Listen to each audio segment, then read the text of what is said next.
بكت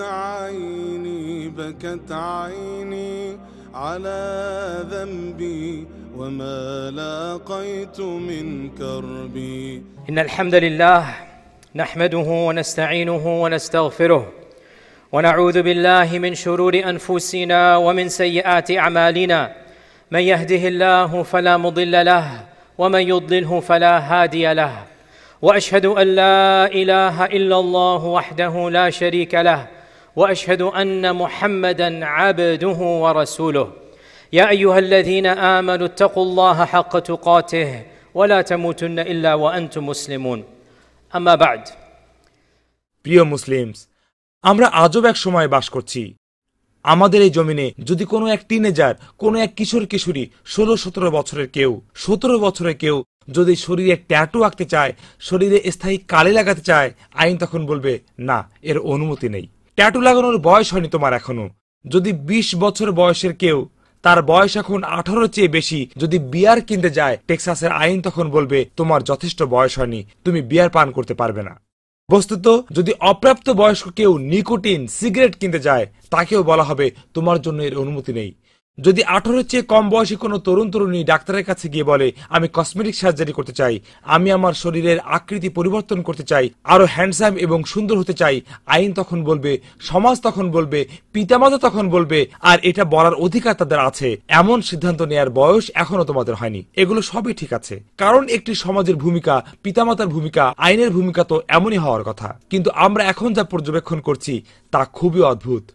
এই একই দেশে যেখানে 17 বছর বয়সী একজন কিনতে পারে না সিগারেট, ওই একই বাচ্চা যদি এসে বলে আমার মনে হচ্ছে আমি ভুল শরীর নিয়ে জন্ম নিয়েছি, আমার মনে হচ্ছে ঈশ্বর আমাকে ভুল জেন্ডার দিয়েছেন, আমার মনে হচ্ছে আমি অন্য জেন্ডারে পরিবর্তিত হতে চাই, সে যদি ডাক্তারের কাছে যায়, শরীরে স্থায়ী কালির ট্যাটু আঁকতে নয়, কসমেটিক সার্জারি করতে নয়, যেন সে নিজেকে আরো হ্যান্ডসাম এবং সুন্দর দেখায়, বরং নিজ শরীরের অঙ্গচ্ছেদ করতে, তার জন্মগত অঙ্গ কেটে ফেলতে, যে মৌলিক অঙ্গ তাকে পুরুষ বা নারী বানায়, তার জন্মগত অঙ্গ কেটে ফেলতে, ওই একই বয়সে যে বয়সে তার 1 প্যাকেট সিগারেট কেনার অনুমতি নেই, সে যদি ডাক্তারের কাছে গিয়ে বলে আমি আমার বয়ঃসন্ধিকালীন শারীরিক বৃদ্ধি রোধ করতে চাই, আমি আমার অস্বাভাবিক রীতিবর্জিত ঔষধ নিতে চাই, যেন আমি প্রাকৃতিক নিয়মানুযায়ী যুবতী না হয়ে উঠি বা যুবক না হয়ে উঠি, যে বয়সে তার 1 প্যাকেট সিগারেট কেনার অনুমতি নেই,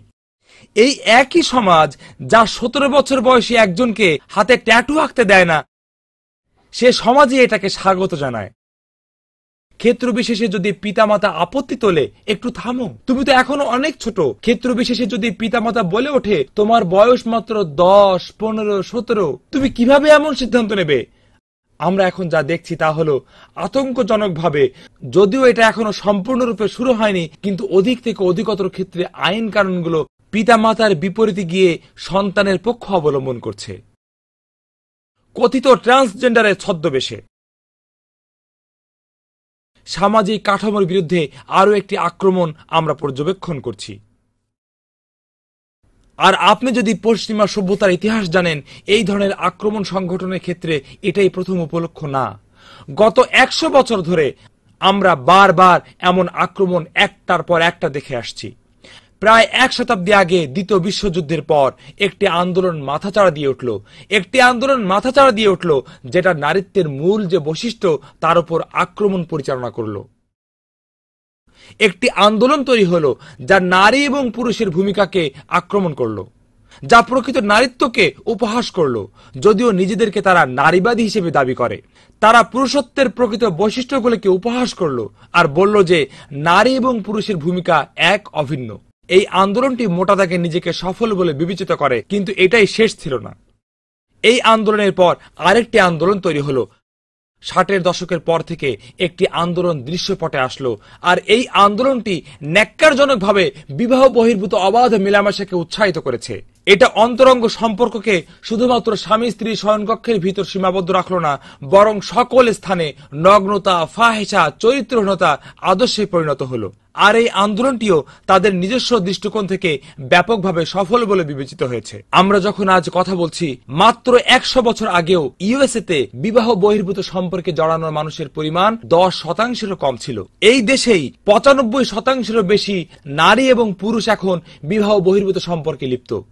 পরিসংখ্যানটি নিয়ে চিন্তা করুন, মাত্র 100 বছর আগেও 10%-এরও কম ছিল। নারী এবং পুরুষ এখন 95%-এর বেশি মানুষ বিবাহ বহির্ভূত সম্পর্কে লিপ্ত, আর এটা এমনকি গোপন রাখার মতো বিষয় হিসেবেও বিবেচিত না। তো এই আন্দোলনটিও গোটা সমাজে পরিবর্তন নিয়ে আসলো। আর এটাই যথেষ্ট ছিল না, আরো একটি আন্দোলনের সূচনা হলো, আর এটা হয়েছে আমাদের জীবদ্দশাতেই। আমাদের যাদের বয়স 35 অথবা 40-এর উপরে, 80-র দশকের পর থেকে একটি নতুন আন্দোলন শুরু হলো, সমকামী আন্দোলন, LGBTQ আন্দোলন। আর আমরা চরিত্রহীনতার স্বাভাবিকরণ লক্ষ্য করলাম শুধুমাত্র নারী এবং পুরুষের মধ্যেই না, বরং সমলিঙ্গের মানুষের মধ্যেও। আর সেটাও এর নিজস্ব দৃষ্টিকোণ থেকে ব্যাপকভাবে সফল বলে বিবেচিত হয়েছিল। এখন সুপ্রিম কোর্ট এবং অন্য আদালতগুলো তাদের সপক্ষে আইন পাশ করছে। যেন এটুকুই যথেষ্ট ছিল না, আমাদেরকে আবারও আরেকটা আক্রমণের শিকার হতে হলো। কিন্তু এই আন্দোলনটা অনেকগুলো দৃষ্টিকোণ থেকেই আগের যে কোনোটার চেয়ে বেশি অনিষ্টকর। বিষয়টা আসলেই অবিশ্বাস্য, কারণ এটা অস্বীকার করছে শুধুমাত্র ধর্মবিশ্বাসকেই না, শুধুমাত্র ধর্মগ্রন্থকেই না, শুধুমাত্র ইতিহাসকেই না, বরং এটা জীববিজ্ঞানের মৌলিক বিষয়গুলোকেও অস্বীকার করছে। এটা বৈজ্ঞানিকভাবে প্রমাণিত সত্যকেও অস্বীকার করছে, যে ব্যাপারে ভিন্ন দুই রকমের মতামতও নেই। আর তা হচ্ছে পুরুষ এবং নারী হলো পৃথক দুটি লিঙ্গ। গোটা মানবজাতির কথা ভুলে যান, গোটা স্তন্যপায়ী প্রাণীকুল, স্তন্যপায়ীদের কথা ভুলে যান।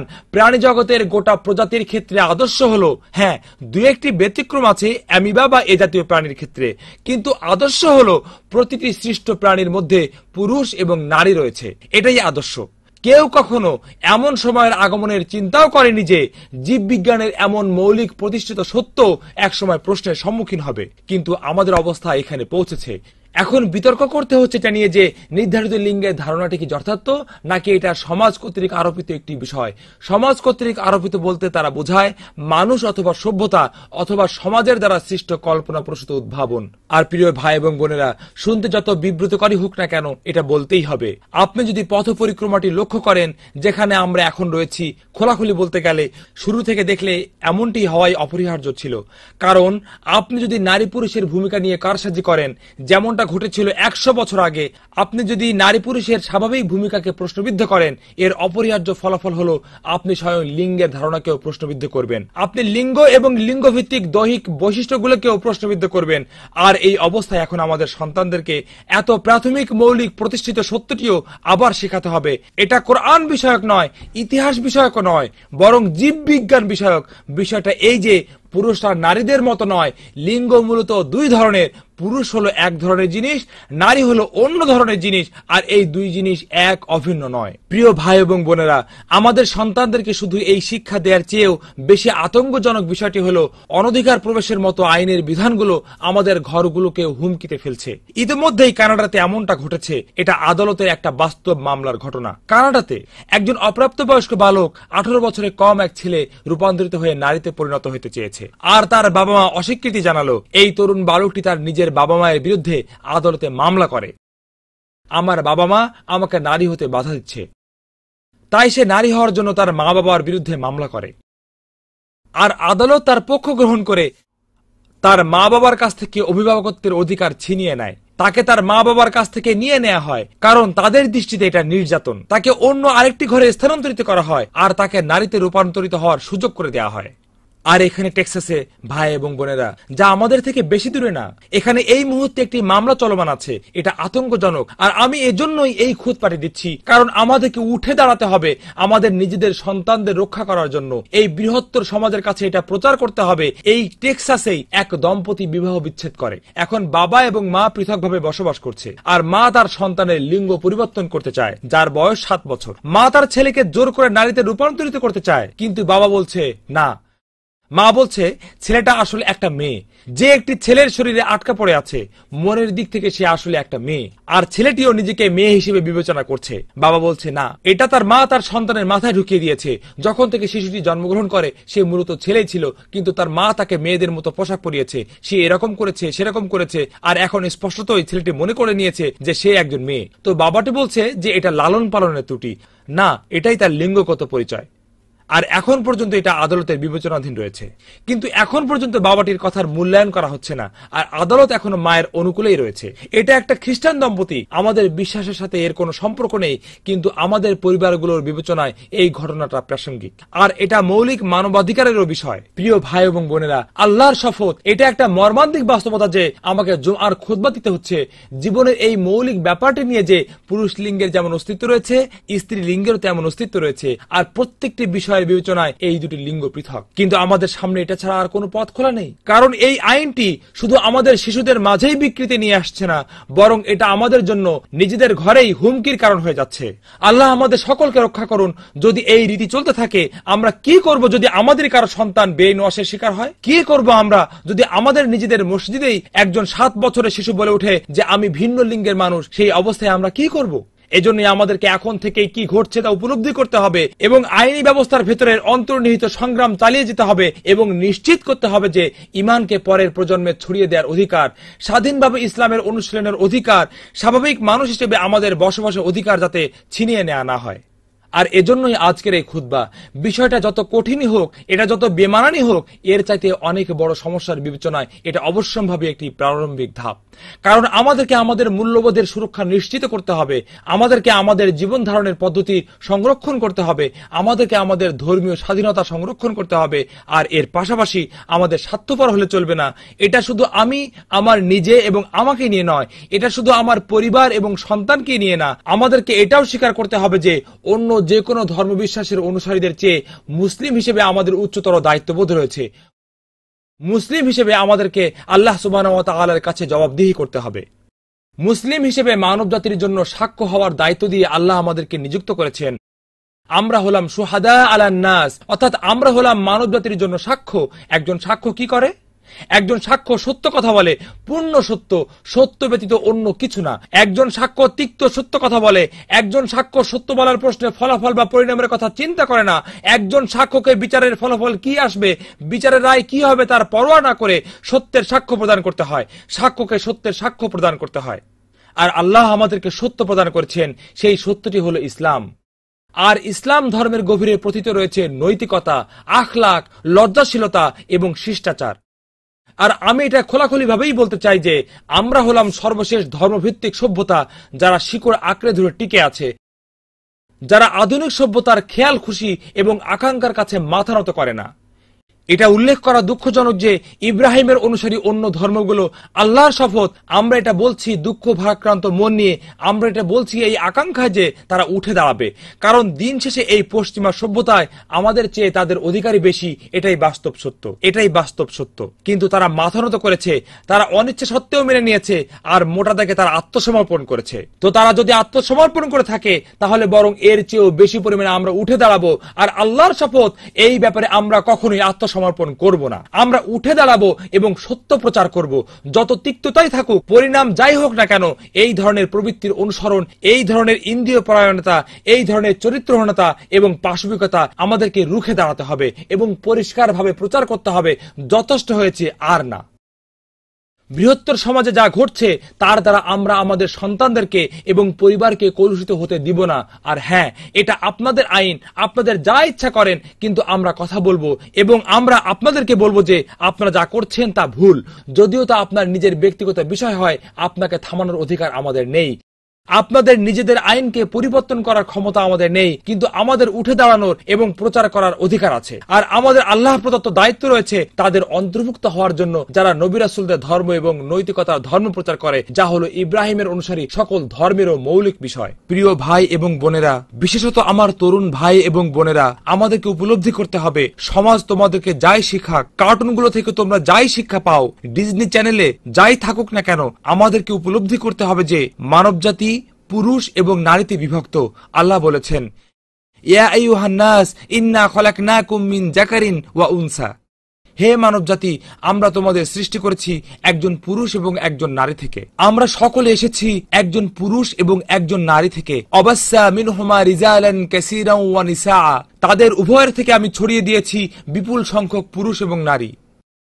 আল্লাহ আরো বলেছেন, ওয়ালাইসা যাকারু কাল উনসা, পুরুষ মানুষ নারীর মতো নয়। এত সরল একটি আয়াত। শত শত বছর, হাজার বছর ধরে মানুষ আয়াতটিকে সেভাবে গুরুত্ব দেয়নি। কেন কুরআন এটা দেয়া হলো? কিন্তু এখন আমাদেরকে এই আয়াতটির উদ্ধৃতি দিতে হচ্ছে। আর এই আয়াতটি সম্পূর্ণ নতুন অর্থ প্রকাশ করছে আমরা যে সভ্যতায় বসবাস করছি তার বিবেচনায়। ওয়ালাইসা যাকারু কাল উনসা, এত সরল একটা ব্যাপার, আর তারপরও আল্লাহ আজ্জা ওয়াজাল এটা কুরআনে দিয়ে দিয়েছেন। কারণ আমাদেরকে এটা ব্যবহার করতে হবে যেই সমাজে আমরা বসবাস করছি তার প্রেক্ষিতে। পুরুষ মানুষ নারীদের মতো না। প্রতিটি ক্ষেত্রে পুরুষ মানুষ নারীদের থেকে ভিন্ন। লিঙ্গভিত্তিক দৈহিক বৈশিষ্ট্যগুলো লিপিবদ্ধ থাকে একটি সূক্ষ্ম ক্রোমোজোমের মধ্যেও। আপনি শরীর থেকে যে কোনো কোষ নিতে পারেন, আর সেই কোষ পরীক্ষা করে দেখতে পারেন যে এটা কি XX নাকি XY ক্রোমোজোম। এর দ্বারা আপনি বলতে পারবেন যে এই কোষটি কি পুরুষ থেকে এসেছে নাকি নারী থেকে এসেছে। পুরুষের দেহ এবং নারীর দেহ ভিন্ন। এটা ভিন্ন শরীরবৃত্তীয় ভাবে, লজ্জাস্থানের বিবেচনায় এটা ভিন্ন। এটা ভিন্ন মাংসপেশির বিবেচনায়, শরীরের আকৃতির বিবেচনায় এবং প্রতিটি অঙ্গের আকৃতিগত বিবেচনায়, হাড়ের ঘনত্বের বিবেচনায় এটা ভিন্ন। আপনি 2 মিলিয়ন বছরের পুরনো একটি কঙ্কাল নিতে পারবেন আর বের করতে পারবেন যে এটা কি নারী দেহ নাকি পুরুষ। একবারে হাড় পর্যন্ত আপনি নারী এবং পুরুষের পার্থক্য বের করতে পারবেন। হরমোনের বিবেচনায়, বুদ্ধিগত বিবেচনায়, শারীরিক বিবেচনায়। যখন আমি বলছি বুদ্ধিগত বিবেচনায়, আমি এটা বোঝাচ্ছি না যে এদের একজন অন্যজন থেকে উত্তম। না, নারীরা এমন বহু ক্ষেত্রে অনেক প্রতিভার অধিকারী যেটা পুরুষদের মধ্যে নেই। আর অপর ক্ষেত্রেও সত্য। প্রত্যেক লিঙ্গের এমন প্রতিভা রয়েছে যা অপর লিঙ্গের নেই। প্রত্যেকের এমন ইতিবাচক দিক রয়েছে যা অপরের নেই। আর উভয় মিলে পুরুষের ইতিবাচক দিক এবং নারীর ইতিবাচক দিক পরিণত হয় মা এবং বাবার যৌথ ইতিবাচক দিকে। আর এভাবেই পরিবার সুরক্ষা লাভ করে। যখন আপনি আদর্শ অবস্থানটিকে পরিবর্তন করতে চান, তখন আপনি এমন পরিণতিতেই পৌঁছবেন যেখানে আমরা আজ এসে পৌঁছেছি। প্রিয় ভাই এবং বোনেরা, এই দাবিটি যে মানুষ তার নিজের লিঙ্গ বাছাই করতে পারে, এই দাবিটি শুধুমাত্র বাস্তবতার বিবেচনায় অশুদ্ধ নয়। এটা শুধুমাত্র বৈজ্ঞানিক ভাবেই ভুল নয়, বরং এটা মানব ইতিহাসের সূচনা থেকে মানব জাতির কাছে পরিচিত সকল যাপিত বাস্তবতারও বিরুদ্ধে যায়। পুরুষরা নারীদের মতো নয়, কিন্তু তারপরেও লক্ষ্য করুন যে আমাদের শিশুদেরকে কি শেখানো হচ্ছে। তাদেরকে শেখানো হচ্ছে যে তুমি তোমার লিঙ্গ বাছাই করতে পারো, তুমি তোমার মন পরিবর্তন করতে পারো। একদিন ঘুম থেকে ওঠার পর তুমি হয়ে গেলে এটা, আরেকদিন ঘুম থেকে উঠে তুমি আরেকটা। আপনি যদি না জেনে থাকেন এটা শুধু 2টি লিঙ্গই না, আমি আজকেই খোঁজ নিয়েছি সাম্প্রতিক তথ্য জানার জন্য। আমি তাদের একটা ওয়েবসাইট থেকে জানতে পেরেছি, আর আমি বাড়িয়ে বলছি না, 105 ধরনের লিঙ্গ পরিচয় রয়েছে। আমি বাড়িয়ে বলছি না, 105টি। এটা বাস্কিন রবিন্স আইসক্রিমের ফ্লেভারের চেয়েও বেশি। ঘুম থেকে উঠে আপনি প্রত্যেক দিন পরিবর্তিত হন। আর সুবহানাল্লাহ, এটুকুই যথেষ্ট খারাপ হতো যদি শুধুমাত্র প্রাপ্ত বয়স্করা অঙ্গচ্ছেদ করত এবং ভিন্ন লিঙ্গ ধারণ করার ভান করত। কিন্তু এখন তারা এটাকে আমাদের উপরও চাপিয়ে দিতে যাচ্ছে, আমাদের মুসলিম সমাজের উপর এবং আমাদের পরিবারগুলোর উপর। এই লোকগুলো যারা পুরুষ হিসেবে জন্মগ্রহণ করেছে, কিন্তু তারা বলছে যে তারা এখন নারী। তারা তো খেলাধুলায় অংশগ্রহণ করতে চাইছে, এটা অবশ্যই একটা সমস্যা, কিন্তু তারা এখন ভিন্ন লিঙ্গের মানুষের বাথরুমে ব্যবহার করতে চাইছে। তো একজন যে কিনা পুরুষ হিসেবে জন্মেছে, সে এখন বলছে যে আমি নিজেকে নারী মনে করছি, আর সে এখন নারীদের বাথরুম ব্যবহার করতে চায়। কেউ একজন নারী হিসেবে জন্মগ্রহণ করেছে, সে হয়তো উল্টাটা করতে চাইবে। তারা হাই স্কুলে বিপরীত লিঙ্গের লকার রুম ব্যবহার করতে চাইছে। শুধু তারা মুখ দিয়ে লিঙ্গ পরিচয় দিচ্ছে, এটাই যথেষ্ট। তাদেরকে কোনো কিছু প্রমাণ করতে হবে না, তাদেরকে এমনকি কোনো সার্জারি করাতেও হবে না। কারণ এখন গ্রহণযোগ্য ধারণাটি হলো লিঙ্গ পরিচয়টা মূলত মনের বিষয়, সমাজ এটাকে আরোপ করেছে। আর প্রিয় ভাই এবং বোনেরা, এখন আমরা একটা নতুন সমস্যার সম্মুখীন হয়েছি। আল্লাহ সহায় হন, আল্লাহ আমাদের সকলকে রক্ষা করুন। অনেকগুলো মসজিদ থেকে আমার কাছে এই প্রশ্নটি এসেছে। ধরুন এক ব্যক্তি ইসলাম ধর্মে ধর্মান্তরিত হওয়ার আগে অথবা জন্মগত মুসলিম হয়েও এই মতবাদ গ্রহণ করেছে। সে একটি লিঙ্গ নিয়ে জন্মগ্রহণ করেছে, কিন্তু সে অন্য লিঙ্গের বলে নিজেকে দাবি করছে। সে হয়তো পুরুষ হয়ে জন্মগ্রহণ করেছে, কিন্তু নামাজ পড়তে চাইছে নারীদের সাথে। আমাকে 3টি মসজিদ থেকে প্রশ্ন করা হয়েছে, ইতিমধ্যেই এটা ঘটেছে। আর তারা চিন্তিত যে যদি আমরা বাধা দেই, আইন আমাদের বিরুদ্ধে যাবে, এটা নিয়ে নতুন করে সমালোচনা শুরু হবে। এই ব্যক্তি নিজেকে নারী মনে করছে, কিন্তু বোনেরা এর অনুমতি দিচ্ছে না। তারা চাইছে না যে এই ব্যক্তিটি তাদের সাথে নামাজ পড়ুক। কি করবে এখন আমরা? সুবহানাল্লাহ। যদি আমরা উঠে না দাঁড়াই, আমরা কথা না বলি, যদি আমরা আমাদের ধর্মীয় এবং নাগরিক অধিকারের জন্য সংগ্রাম না করি, পরিস্থিতি শুধু খারাপের দিকেই যাবে। আর এখানে আমাদের স্বীকার করতে করতে হবে যে এই আন্দোলনটির একটি কৌশল রয়েছে, তাদের কাপুরুষিত একটি কৌশল রয়েছে, আর তা হলো তারা আমাদের উপর ঘৃণা এবং সহিংসতা ছড়ানোর অপবাদ দেয়। তারা একটা পরিভাষা উদ্ভাবন করেছে, ট্রান্সফোবিয়া। আপনি যদি তাদের এই মতবাদের সাথে দ্বিমত পোষণ করার দুঃসাহস দেখান, তাহলে আপনি আসলে বর্ণবাদকে গ্রহণ করছেন। আপনি তাহলে এমন কেউ যে ঘৃণা ছড়ায়, আর এটা সম্পূর্ণভাবে অসত্য। তারা আমাদেরকে গোঁড়ামি, ঘৃণা এবং সহিংসতার অপবাদ দেয়, কিন্তু আমরা এর জবাবে বলি ট্রান্সফোবিয়া বা যে কোনো পরিভাষার উদ্ভাবন করলেই জীববিজ্ঞানের বাস্তব সত্য পরিবর্তিত হয়ে যায় না। আমরা আপনাদেরকে জীববিজ্ঞানের বাস্তব সত্য বলছি। ধর্মগ্রন্থের কথা ভুলে যান। আপনি হয়তো অমুসলিম, ধর্মগ্রন্থের কথা ভুলে যান। আপনি যেমন ইচ্ছা পরিভাষা উদ্ভাবন করতে পারেন। আমরা এখানে জীববিজ্ঞানের বাস্তব সত্য বলছি। এছাড়াও কোনো একটি জীবনধারার সাথে অসম্মতি জ্ঞাপন করার অর্থ এটা নয় যে আপনি ঘৃণা ছড়াচ্ছেন। ধর্মগ্রন্থের কথা ভুলে যান। আপনি যেমন ইচ্ছা পরিভাষা উদ্ভাবন করতে পারেন। আমরা এখানে জীববিজ্ঞানের বাস্তব সত্য বলছি। আমাদেরকে এটা উচ্চস্বরে এবং পরিষ্কারভাবে বলতে হবে। একটি জীবনধারার সাথে অসম্মতি পোষণ করার অর্থ এটা নয় যে আমরা ঘৃণা ছড়াচ্ছি। সহিংসতা তো অনেক দূরের কথা। শত শত বছর ধরে আমরা বলছি যে মদ পান হারাম। আমরা কি সেই সকল মানুষের প্রতি ঘৃণা ছড়াচ্ছি যারা অ্যালকোহল পান করে? না, অবশ্যই না। এটা তাদের ব্যাপার, তারা এই পাপ করছে। আমরা মদ পান করব না, এই অধিকার আমাদের প্রদান করুন। এজন্য কেউ তো অ্যালকোহল ফোবিয়া নামে কোনো পরিভাষা উদ্ভাবন করেনি। মুসলিমরা অ্যালকোহল ফোবিক না। আমাদের নিজস্ব নৈতিকতা প্রকাশের অর্থ এটা না যে আমরা ঘৃণা প্রচার করছি। সহিংসতা তো আরো দূরের কথা। এটা আপনাদের কল্পনা, এটা আপনাদের মিথ্যাপবাদ, আর এটা সত্যের ধার কাছেও নেই। আপনাদের জীবনধারা একরকম, আমাদের জীবনধারা সম্পূর্ণ ভিন্ন। আর আমরা এটার বিরুদ্ধে কথা বলি শুধুমাত্র এজন্য না যে আমরা উচ্চতর একটি শক্তিকে বিশ্বাস করি, বরং আমরা আসলেই বিশ্বাস করি যে এটা ক্ষতিকর, এটা ভয়ঙ্কর।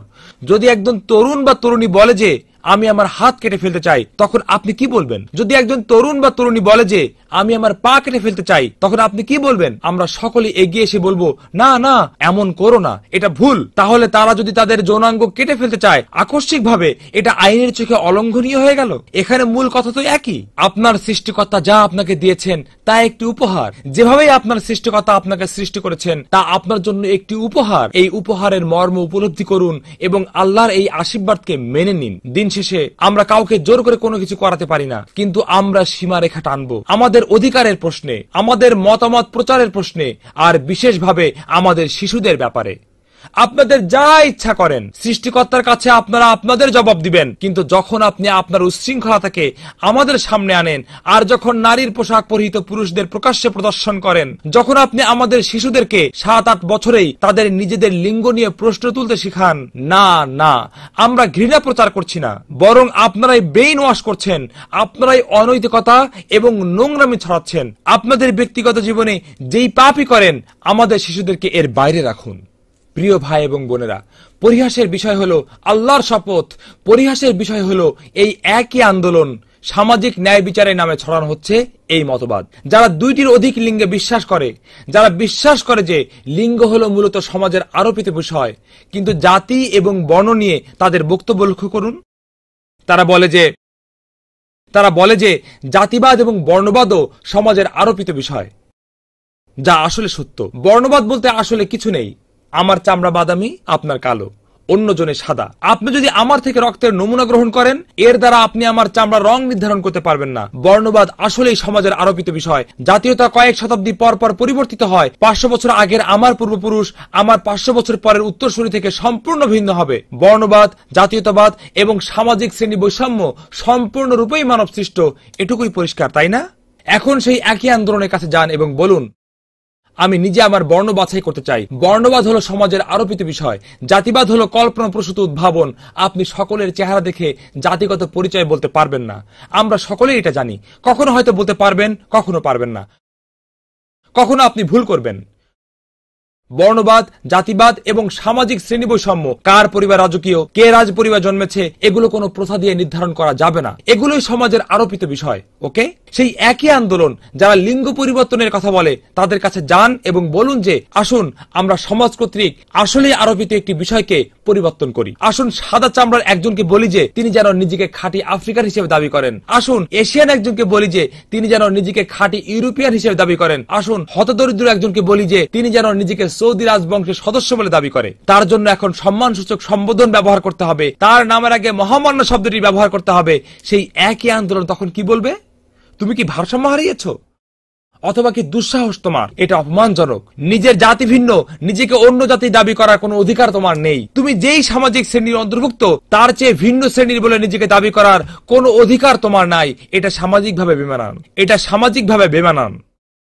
তো সুবহানাল্লাহ, আমরা বলি আপনি ঠিক বলেছেন, আপনি সম্পূর্ণরূপে ঠিক বলেছেন, আমার কোনো অধিকার নেই এই দাবি করার যে আমি খাঁটি ইউরোপিয়ান। আপনি সম্পূর্ণরূপে সঠিক, কিন্তু তারপর যখন আমরা স্বীকার করে নিচ্ছি যে এই বর্ণবাদ এবং জাতিবাদ হলো সম্পূর্ণরূপে মানব সৃষ্ট, তাহলে আমরা আপনাদের বলছি যে এর থেকে উচ্চতর স্তরে যান, যা আল্লাহর পক্ষ থেকে নির্ধারিত করে দেয়া হয়েছে। আল্লাহ আপনার জন্য যা নির্ধারণ করে দিয়েছেন তাতে পরিবর্তন আনবেন না। প্রিয় ভাই এবং বোনেরা, আল্লাহ সুবহানাহু ওয়া তাআলাকে ইবলিস হুমকি দিয়েছিল, আল্লাহকে ইবলিস হুমকি দিয়েছিল, আর সে বলেছিল আপনি আমার সাথে যা করেছেন সেজন্য আমি এই সকল মানুষকে পথভ্রষ্ট করে ছাড়ব। আর ইবলিস আল্লাহকে বলেছিল যে তাদের অধিকাংশই হবে অকৃতজ্ঞ। আর জানেন ইবলিস আরো কি বলেছে?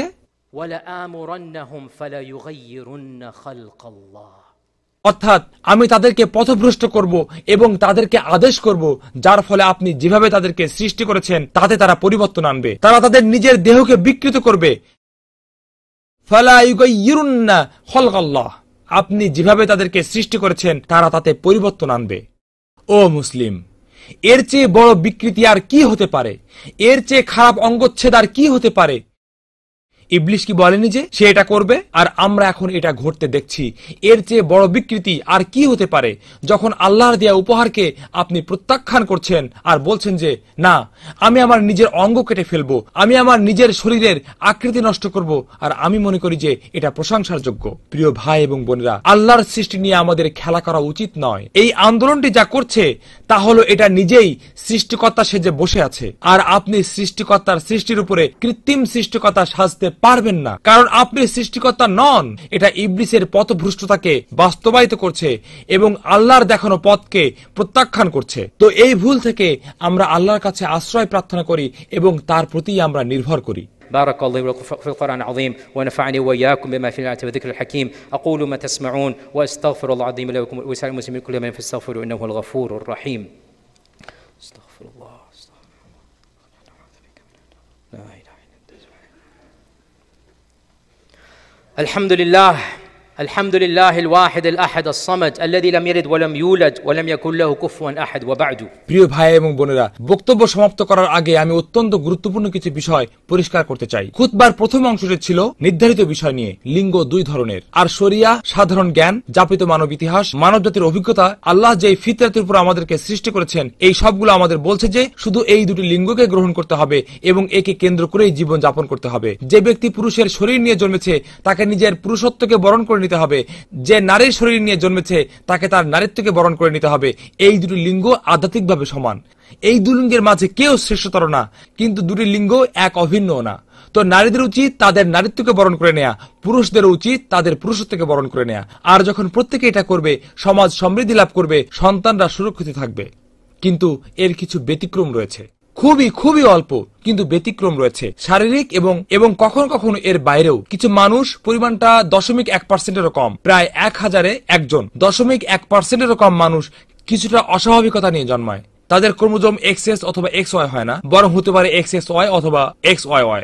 আর এই 0.1%-এর মধ্য থেকেও আবার 1% মানুষ তারা জন্মগ্রহণ করে উভয় লজ্জাস্থান নিয়ে। আর এই বিষয়টি চলে আসছে সৃষ্টির শুরু থেকে। এই শ্রেণীর ক্ষেত্রে কোনো সন্দেহ ছাড়াই আমরা বলবো যে এটা তাদের দোষ না। আমরা তাদেরকে বলবো যে এটা আপনাদের জন্য একটা পরীক্ষা, আর তাদের জন্য কোনো সন্দেহ ছাড়াই অপারেশন, থেরাপি এবং অন্য চিকিৎসার ব্যবস্থা করতে হবে। কোনো সন্দেহ নেই, এটাই বাস্তব।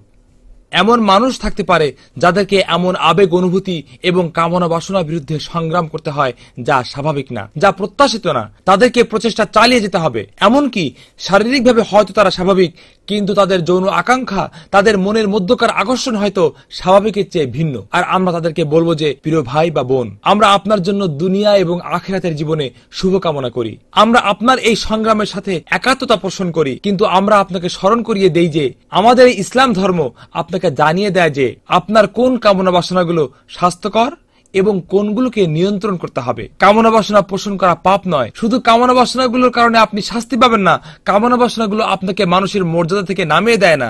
আর যে কেউ ভিন্ন কথা বলে সে ইসলাম সম্পর্কে অজ্ঞ। কোনো কিছু শুধুমাত্র কামনা করা যদি এটা স্বাভাবিক নাও হয়, এটা নিজে পাপ কাজ হিসেবে গণ্য হবে না। এজন্য আল্লাহ আপনাকে শাস্তি দেবেন না। আর আপনি যদি সেই কামনা বাসনার বিরুদ্ধে সংগ্রামরত থাকেন, আমরা আপনার জন্য দোয়া করব, আমরা আপনাকে শুভকামনা জানাবো। আপনি আমাদের মুসলিম ভাই অথবা বোন। কিন্তু প্রিয় ভাই অথবা বোন, সকল কামনা বাসনাকে প্রকাশ করা অনুচিত। সকল কামনা বাসনাকে বৈধতা দেয়া উচিত না। সকল কামনা বাসনাকে বাস্তবায়ন করাও অনুচিত। নিয়ন্ত্রণ করার সর্বোচ্চ চেষ্টা করুন। আল্লাহ যেটাকে অকল্যাণ বলেছেন তা নিয়ন্ত্রণ করার জন্য সর্বোচ্চ চেষ্টা চালিয়ে যান। আর আপনি যদি আপনার কামনা বাসনাকে নিয়ন্ত্রণ করেন, হয়তো আপনার পুরস্কার আমার চেয়ে উত্তম হতে পারে, কারণ আপনি এমন পরীক্ষার সম্মুখীন হয়েছেন যা আমি কল্পনাও করতে পারি না। আর যদি আপনি কখনো নিয়ন্ত্রণ হারিয়ে ফেলেন, আমরা তো সবাই পাপী। আপনার পাপকে গোপন করুন, আপনার পাপকে আলিঙ্গন করে নেবেন না, পাপকে প্রকাশ্যে প্রচার করবেন না, পাপ কর্মকেই নিজের পরিচয়ে পরিণত করবেন না। আমরা ঘুরে ঘুরে পরিচয় করে দেই না যে ওই ব্যক্তি মদ্যপায়ী, এই ব্যক্তি মদ্যপায়ী, এই ব্যক্তি পরোপকারী। না, যদি আপনি একটি পাপ কাজ সংগঠিত করেনও, আল্লাহ আপনাকে এবং আমাকে ক্ষমা করে দিন।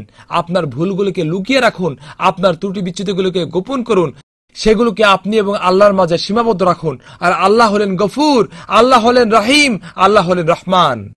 যখন আপনি আল্লাহর দিনকে তাচ্ছিল্য করেন, যখন আপনি মন্দ একটা জীবনধারাকে আলিঙ্গন করেন, যখন আপনি এমন কিছুর জন্য গর্ববোধ করেন যা অনৈতিক, নীতি বিবর্জিত এবং হারাম, ঠিক সেই মুহূর্তে আমরা আপনার ঈমান নিয়ে শঙ্কিত হই। আপনার ব্যক্তিগত জীবনে যতটুকু সম্ভব চেষ্টা করুন আর আল্লাহর কাছে ক্ষমা প্রার্থনা করুন। আপনার আশা রয়েছে, কিন্তু যেই মুহূর্তে আপনি প্রকাশ্যভাবে এমন কিছু নিয়ে গর্ব করেন যা নিয়ে আপনার গর্বিত হওয়ার কথা না, নাউজুবিল্লাহ, এটা হৃদয়ের সুস্থতার জন্য একটা বড় সমস্যা হয়ে দাঁড়ায়। আমরা এর থেকে আল্লাহর আশ্রয় প্রার্থনা করি। প্রিয় মুসলিম, বাস্তব সত্য সরাসরি এবং সরলভাবে প্রকাশ করতেই হবে। আর এর সম্ভাব্য প্রতিক্রিয়ার বিপরীতে আল্লাহ উত্তম আশ্রয়দাতা। ট্রান্সজেন্ডার আন্দোলন হল বৃহত্তর একটা সাংস্কৃতিক ধারার অংশ, যার উৎপত্তি কয়েক দশক আগে। এর মূল হল নৈতিক চেতনার উৎসের প্রতি অস্বীকৃতি, এর মূলে হল সৃষ্টিকর্তার প্রতি অস্বীকৃতি। আর এটা আলিঙ্গন করেছে প্রবৃত্তির অনুসরণ, ইন্দ্রিয় পরায়ণতা এবং আত্মপূজাকে, যা কামনা বাসনার সবচেয়ে নিকৃষ্ট স্তর। এর মূল কথা হচ্ছে ব্যক্তির অনুভূতি হল সত্যের চূড়ান্ত মাপকাঠি। যদি আমি কোনো কিছু অনুভব করি, তাহলে এটাই যথাযথ সত্য বলে গণ্য হবে। আল্লাহর দেয়া ধর্ম আমাদেরকে বলেছে যে আমরা এভাবে সত্যকে মূল্যায়ন করি না। তুমি কি তাকে দেখোনি যে তার কামনা বাসনাকে প্রভু বানিয়ে ফেলেছে? এই আন্দোলনটিও এর কামনা বাসনাকে প্রভু বানিয়ে নিয়েছে। আমরা আমাদের কামনা বাসনাকে প্রভু মনে করি না। আমাদের প্রভু হলেন আমাদের সৃষ্টিকর্তা, আমাদের নিজেদের সত্তা নয়। আমাদের প্রভু হলেন আল্লাহ। হৃদয়ের কোনো অনুভূতি আমাদের প্রভু না। গোটা আন্দোলনটি শুরু থেকে শেষ অবধি 100 বছর আগে, এর একেবারে সূচনা থেকে সমগ্র আন্দোলনটি আমাদের পারিবারিক মূল্যবোধের জন্য একটা হুমকি। প্রিয় ভাই এবং বোনেরা, আমি এই বলে উপসংহার টানছি যে মুসলিম হিসেবে অবশ্যই আমাদেরকে সৎ সাহস থাকতে হবে। আমাদেরকে অবশ্যই ঈমানের অধিকারী হতে হবে, অবদান রাখতে হবে উঠে দাঁড়ানোর জন্য। এবং এই ধরনের পথভ্রষ্টতা থেকে আমাদের নিজেদেরকে, আমাদের নিজেদের সন্তানদেরকে রক্ষা করার জন্য এবং নিজেদের পরিবারগুলোকে রক্ষা করার জন্য। আর এই সমাজের নাগরিক হিসেবে আমরা যারা গর্ব ভরে বিশ্বাস স্থাপন করেছি ইব্রাহিমের রবের প্রতি, মুসার রবের প্রতি, ঈসার রবের প্রতি এবং মুহাম্মদ সাল্লাল্লাহু আলাইহি ওয়াসাল্লামের রবের প্রতি, নাগরিক হিসেবে আমরা আমাদের সমাজের অন্য নাগরিকদের উদ্দেশ্যে বলবো যে আল্লাহর পথে ফিরে আসুন, এখনো দেরি হয়ে যায়নি। আমার প্রভু এবং আপনার প্রভুর দিকে ফিরে আসুন ইব্রাহিমের প্রভুর দিকে। এই সমাজের প্রিয় নাগরিক ভাইয়েরা, যেই পথে আপনারা এগিয়ে যাচ্ছেন, এই পথটি হলো চরম বিকৃত রুচি এবং নৈতিক ধ্বংসের পথ। আর যদি সৃষ্টিকর্তা আমাদের সকলকে রক্ষা না করেন, উপর থেকে যদি হস্তক্ষেপ না আসে, এর কোনো শেষ নেই পরিবার ব্যবস্থার ধ্বংস ছাড়া। এবং আর এর পরিণাম বশত সমাজ ব্যবস্থাও নিশ্চিত ধ্বংসের মুখে পতিত হবে। على ذنبي وما لاقيت من كربي